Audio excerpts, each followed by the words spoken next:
nazo pesa mbote les grands zondo bisiko azali bambota nanga ngwana mes condoléances.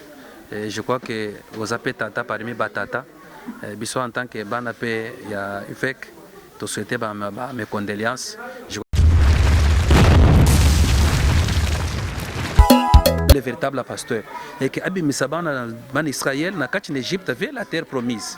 Bible zoba ke ba comme na étape moko il y a 2 heures tango ba komaki pas si tango le kebla bi Moïse passé leki biso to nzambe no nzamba lokota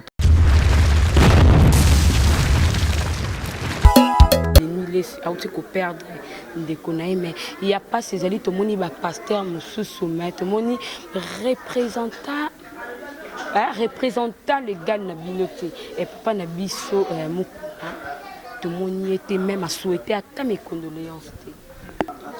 Mbote bonjour na babone na biso ya Joren TV officiel bon dimanche na bino na lela bino il y a trop l'oration à lela bino vraiment il y a trop mbote bonjour na bino c'est moi votre humble servante Lorraine Kilimbi autrement dit LK2 la presse voilà balobi chaîne ezaka kamoko Joren TV officiel lelo to yambi moko il y a ba pasteur o bayebani na monde entier na kombo ya révérend pasteur Jean Bosco Kabenge les gars papa owa puis vraiment toko betane masolo plutôt ko solola na yebi ke botuna ki belé bolobaki ebele ya trop ye wana nde toko sonner là je salue mon pasteur et modadi privé pasteur Joseph la bouche autorisée de Jésus-Christ Bamboti bonjour nayo depuis quelque part bonjour papa. Bonjour maman Makengo. Boni papa. Naza très bien maman. Voilà le lutte yambi yo na plateau na biso révérend pasteur Jean Bosco Kabengele na biso za moko ya ba représentant ya église ya ACK Makala 1 et le lutte c'est pelu. Nazo d'abord que souhaiter yo maman Makengo une bonne fête de la femme puisque c'est le mois de la femme il faut vous la honorer na ba musala nyonso bozo sala na ba fonction nyonso bozo sala et on a compris que l'émancipation est en marche par rapport à ba sacrifice na bino. Donc merci beaucoup et merci aussi pour un thème pertinente où est toujours le lelo aussi l'église parce que lelo est ça le cola des racines de tous les mots. Église, lorsqu'on parle de l'église est un édifice, l'église est la cabrique. L'église Zamabangate, l'église c'est une personne. L'église c'est une personne. L'église aujourd'hui, les gens ébélés, basé pour comprendre le sens de l'église. Ce n'est pas le fait à cause de Mabaya, Batol, Nababrique, Outier, moi ciment, moi pavement, ou le binon église, non. L'église c'est une personne. Et pourquoi je dis que l'église c'est une personne? Parce que ce qui est au quotidien dans la Bible, on comprendre que Jésus-Christ, qui avait donné sa vie pour l'église, cette église c'était l'épouse. Et lorsque nous voyons l'épouse, c'est nous. Nous sommes l'épouse du Christ, nous sommes l'église. Et comme nous sommes l'église, cette église doit être bien préparée.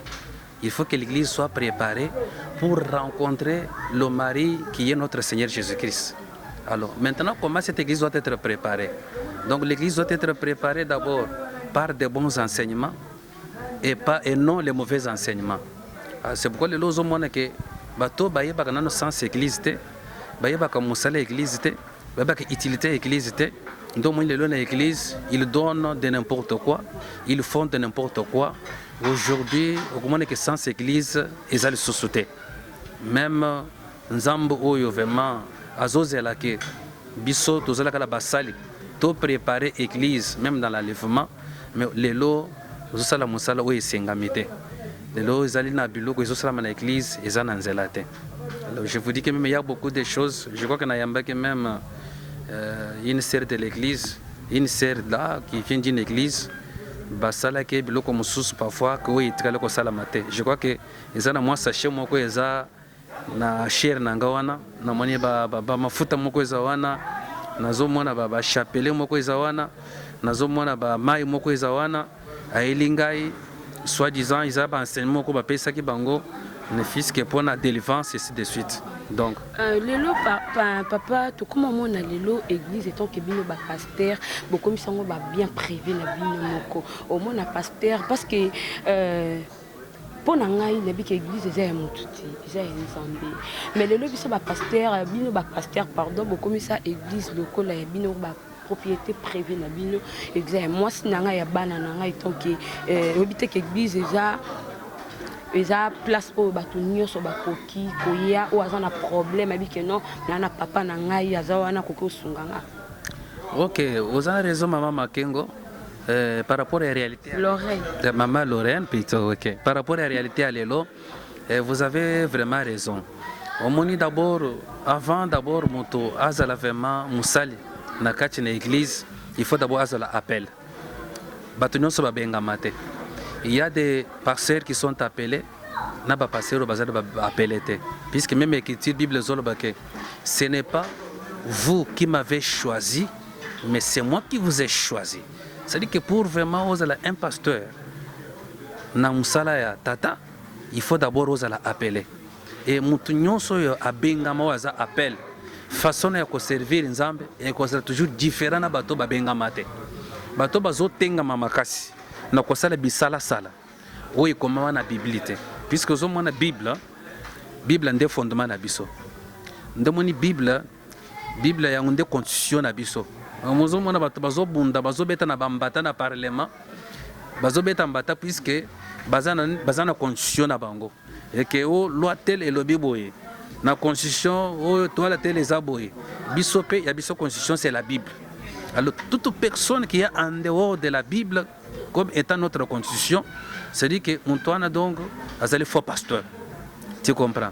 Alors makambo lobi le lozo na elo bato babenga mate ba komisa ba église lokola likablo. Tu comprends? Azota la sali ba amete lui voit beaucoup plus le matériel.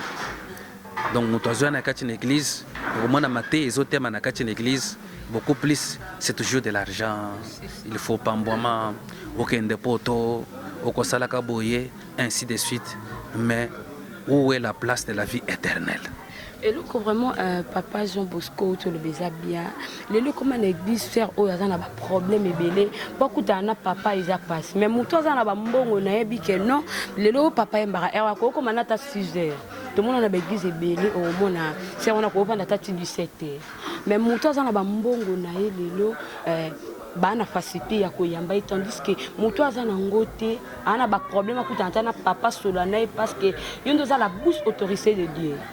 Donc moto azana problème moya kutana pasteur ezake parce que azana mbongo te le église comme mbongo pas kutana pasteur moko mbongo et loko comme comme sanga révérend pasteur l'église to comme na ba système ya ba tela biso ke komoro boye to fuka melaka bango et ba tela biso o nazote ka parfait moko boye na église bo somba yango bokozwa mabala na parfait wana bokozwa mabota bokozwa makambo belé ba chance na vie boya na kosokola bino ba mai et tant que yoza pasteur tu es la bouche autorisée de Dieu donc par là monter que bien ba passer beaucoup bien sa ministère ya nzambe. OK maman vraiment et le kolobi ezana nzela je vois que ndenge to banyo na émission oyo na ko panze belé je crois que belé ba ko panzana parce que Bible zolo ba ke le ko nyoza kana tango nango elle que le ko to komi kota na batambo moko ya connaissance ba église monsieur ko tika la polele toko dépouiller bango na ba vérité puisque nous savons que vérité c'est la kamwinda puisque la vérité même c'est la parole de Dieu. Alors nandengo zomo que lelo bato ba komisi église lokola esika ya commerce esika ya ko se réjouir esika ya ko luka esika ya ko koma riche or que ce n'est pas ça to bengami na wana te to bengami pona ba pauvre to bengami pona bato ya mawa bato yo bazanga bato bazana mabota te bato yo bazali affligé c'est-à-dire que biso to bengama comme des bons bergers to be comme vraiment comme des pasteurs établis ne fils que pour leur donner la vie makambo zolo balelo ezana ba makambo suzo mona muntu azana posa ya kutana passer mais ko azana mbongo moya kutana ye ezate puisque azana mbongo te. Tu comprends? Moni bato ba puisque pas passer bazo sala biloko andengona nde bato ba bengama te puisque un pasteur appelé d'abord azaka d'abord motema ya mawa eloko mwana ke mao même na église na ba passer musoma wezala kali susute yake moto zana kati na église zana souffrance et passer kotala yete passer kotala akozo azotika moto ya zana souffrance mais azocha miso na moto parfois azana bozui mais wa yebi atanza mbete mais parfois mobola oyo ayebi nzambe mais lokola za mobola moyen ba soutenir ezate. Ce sont des réalités que nous voyons aujourd'hui. Mais biloko wana ça la plupart ya bato ba yebi mission oyo nzamba pesa bangote. Quelqu'un qui est appelé et bien mission ni nzamba pesa ye. D'abord la première mission d'abord un serviteur au pasteur appelé c'est la compassion. Azana bolingo, azakana mawa, il y a mon azana problème. Et que lorsque mon a un problème, c'est-à-dire que la première chose, azozo charge naie, azozo mukumba naie. C'est-à-dire que le problème ya mon est comme problème ya pasteur. C'est-à-dire que malgré azana mongo, il doit faire tout, ne fût-ce que mon a une solution. Même ici chez moi, na Makala. Donc même mon ya cause la koya ao.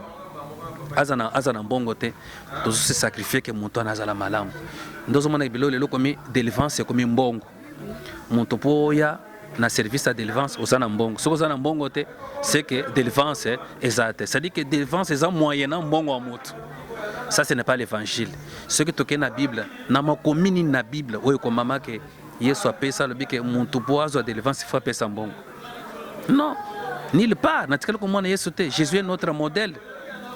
Le véritable pasteur chez Jésus est notre modèle. Yende mutozolanda, yende vaza mentor na biso. Ministère ya sala na mukilo atikela biso ya onde tozolo ko continuer. Nulle part na mona Jésus asenga mutu mbongo pona délivrance te. Nulle part na mona mutu azanga mbongo aye pa Jésus ya bwa kisayete. Lelo bato babola na église baza na place te. Kaka bazinde baza na place, ce n'est pas l'évangile. Ce n'est pas l'évangile, ça ce sont des faux évangiles. Papa, na tuna kiyo question moko o répondre ngate na lobi lelo na église koma oye na église ba pesi yo parfum balobi parfois na pesi yango bosoko ke na nzata batala kayote okoba soki batala kayote ba wana romona o zana botutu parfum o mai moko boya ko sokola okosokola ngo kaka yaka ko sokola 5 jours na église mai moko boye o mona ba ser lelo ba koma kokota na église o ka roba mukuse bras cassé tandis que tu que tant ozokota okota na église za lié moko za sacré donc il faut zana kitambala na moto moi liputa mais lelo ba pasteur ba biloko na so botara ngo te parce que bike mondi mwana ko ilanga mbongo offrande soki na lobi na te ya ye akokima soka kiei opanze kokota te ma servement waneza moto ya kutu place na bandoze la pona kota na muzindo ya ngwana tu comprends omoni ba biloko nyonso yo eza ba signe à fin du temps tu comprends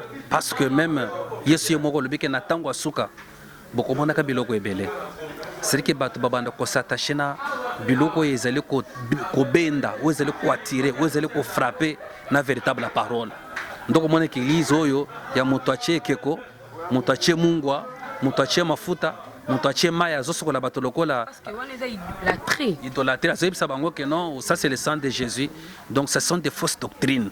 La fausse doctrine et ce côté na kati na ba église parce que nous sommes dans le temps de la fin. Comme le temps de la fin, c'est-à-dire que bato bando komi pesa kana biloko wana. Ndongo ni lelo soki ozomona ke isika bazocha biloko wana. Okomona bato batondi. Bato bakotonda isika bato bazote vraie parole. Ozomona ezoka oka. Parfois passer azoka zomona moto. Mais soki balobeka ke mulanga mafuta moko ezali awa. Bazote ka boyboy bato baye nzisika nzamba azali. C'est-à-dire que les gens sont plus maintenant dans le matériel que parfois dans la parole. Tu comprends? Et tant que ce c'est l'idolâtrie. Puisque tout le monde qui même na tango yakala na Exode. Na maman Moïse azalaki na peuple d'Israël, nzamba pesa ye mukumba. Moïse comme le véritable pasteur. Et que abi misabana man Israël na kati en Égypte vers la terre promise. Bible zoba ke ba comme na étape moko il y a 2 heures tango ba komaki pas si tango le kebla bi Moïse passe leki biso to nzambe no nzamba lokota to misela nzambe o ya biso. Nde bakeko sala nyama moko boye vomoko boye ba télémisé ba komi ko adorer c'est ce qui se fait aujourd'hui c'est aujourd'hui le col maintenant que il y a des faux serviteurs de Dieu besoin travailler na mulili na diable ebele bazana ba magie bamusa bazana ba science occulte biloko nyonso ekota na kati na ba église, et il travaille beaucoup avec des jeunes filles aussi même na kati na ba église. Comme ba jeunes filles muso bazana na église bazomona vraiment na ba jipa mikuse moni balati bizarre ozomona balati ba sexy na kati na église, bato wana bazana service ensemble te bazana service à église na service à pasteur wana parce que ba yebi alliance na bango. Tu comprends? Puisque ozomona kapri kona bazaba pire na bango nde bato baza eza mouvement mobimba déjà travailler na kati ya église, puisque na émission to bandia nayo ekosuka wate to ko révéler biloko ebele omoni bana basi wana, donc baza bato moko na service ba passer wana soko bato moko boyi bakiri ka mouvement na église baza na service na bango à travers bango moni eza baje basalaka baya quand même église ba pesa ba témoignage moko ya lukota à travers bango ba kolamba pona parfois ko faire voir que nzamba azali kaka na ba jeune fille wana ba ko pesa bango bambongo to luka ba $100 moni ba $100 ba pesa liboso pona ko activer bato mususu eza baje zo sala matozo yeba baza yebele na makala o bazali na bangaba bazali to ko citer ba kombo na bango te mais bilembo na bango et ko mwana na voilà, vraiment, je te salue, mon papa, mon dad, il a bouche autorisée d'aider. Pasteur Joseph, Bambote, bonjour, depuis quelque part. Dad, et là, que ça n'a pas si le lot. Ce qui le lot, tout le monde a enfant de l'arrêt et belé, et ça, cause de bino, pasteur. Nana le babon, pardon, et ça, conception, parce que le lot, comment, moi, na batu, ah, nena kindoki. Tout le monde m'a comme ça, tout le monde, comme le qui la batu, mais une église.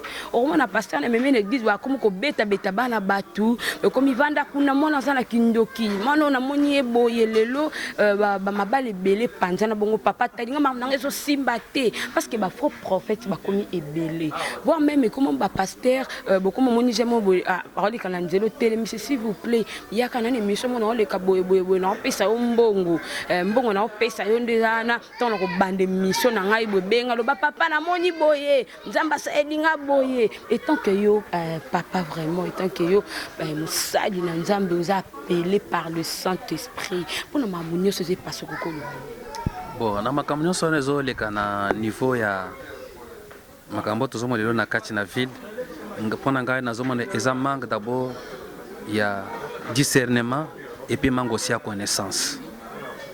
Bible zoloba que venez à moi vous tous qui êtes chargés et fatigués, je vous donnerai du repos. Kodabeke koya epa ya Nzambe ezakaka musantu te. Ndoki fo ya epa ya Nzambe. Ndumba il faut epa na Nzambe. Nganga il faut epa na Nzambe. Muntu nyonso yo parfois société a rejeta il faut epa na Nzambe. Nzambe pesa qualité ya bato bako epa na yete. Tu comprends? So mon église lelo ekomi bavaka no mono zandoki. Mona zaboy mais ce qui a zandoki maintenant où est la force de l'église? Puisque musala l'église ya ko sisa kindoki. Musala l'église ya ko redresser ba kuluna. Musala l'église ya ko pesa lumière et sika ténèbres ezali. Mais lelo montoza na kana église soit disant mwana lelo zo ba ke no mona zana kindoki. Non. D'abord l'église n'est pas appelée ya ko kabola ka ba famille. N'est pas appelé à diviser la famille, l'église, Moussanango, ils allaient à réunir. Même ceux qui parfois que ils en a cas, na libota parfois que moi na sorcellerie, ce n'est pas cas ya koloba que non, moi il faut abima na libota puisque comme papa comme maman non. Nous devons chercher à trouver une solution. Voilà, wana et salut plaisir un agent on voit ma depuis après d'ici les bambotes bonjour qui la bouche autorisée de dire boyo kindenge alobi papa to komi kokoma na biso vraiment nasuka ya émission na biso na tika na mutuna moko webi ke tozana matanga ya moko ya collègue na yo pasteur Denis a aussi ko perdre de konaï mais il y a pas ces alliés to moni ba pasteur mususu mais to moni représentant les gars na binoté et papa na biso to moni était même à souhaiter à ta mes condoléances. OK, je crois que wana za père azana bane belé parfois il a bimité mais dans l'ombre baza ebele bazala ki wana biso nyonso beto lekaki wana je crois que wana nyonso wana baza papa na biso même en passant Denis laisse les grands nazo pesa mbote les grands zondo bisiko azali bambota na ngai ngwana mes condoléances je crois que vous appelez tata parmi batata biso en tant que bana pe ya UFEC to souhaiter mes condoléances Je crois que dans l'ombre, papa les kaki wana, parfois présentement, ceux qui parfois zala quitté, mais bana pe ba les kaki. Donc nous sommes tous dans le corps du Christ. Je crois que aux amours papa papa, na souhaite yo pas bonne chose. Et je crois que les attentes oui betaki, mon pépé wana betaki. Je crois que le véritable consolateur sera là pour vous consoler encore davantage. Voilà, merci beaucoup à toi, pasteur Dev, les amis de Dev. Mon pasteur Dev, Bamboti, bonjour, Nayo, vraiment. Et tout comme d'habitude, vraiment, Nasuka, papa, mot de la fin, et puis, salutation, on a baigné sur Bazolanda. Ok, pour nous, sur le monde internet, nazo pesibino Bambote Bele. Je crois que mbula ibandi nalobaki ke mbulo eza mbula na kusala ba émission ebele tokosala papier likolo ya papier tokozala vraiment connecté nazopesa merci na bango nyonso bazolanda biso kozala posa mpe na mituna mpe na bino oyo tobanda kopesa mpe baréponse église na biso ezali sirika nyoka numéro 31 na commune ya Makala. Numéro na biso téléphone c'est le 0421 05 66 960 089 99 32 107. Je crois que na onyo zalaki na posenga ko komona biso akomona biso vraiment tozawana pour pièce contre pièce. Donc oui même atta ko confronter biso to ko sala émission ensemble na ko sepla vraiment même à maman la prochaine passer mususu zanga mususu to sala débat émission par rapport à Makamoto Sololi et qu'on a bien tout ça la pièce contre pièce. Donc merci beaucoup. Voilà, Koyoka révérend pasteur Jean Bosco Kabenge de Yakoloba Ebele exactement Koyokindenge alimbole libiso vraiment maslo yango balobi bible PR moko to kakape mateya et ça la biso be balobi abonnez-vous massivement à Joren TV officiel, vous ne serez jamais déçus. Chaîne des Akaka moko Joren TV officiel. Là je salue mon coordonnateur de best autrement dit 3 fois mobile le king le world 7 étoiles Mutumo comme Bamboti. Bonjour Nayo et pourquoi pas Jean Bosco balobi j'envoie ma depuis après d'ici de Bamboti et Belé, il y a trop, abonnez-vous massivement à Joren TV officiel, vous ne serez jamais déçus. Quant à moi, je vous laisse, bye bye.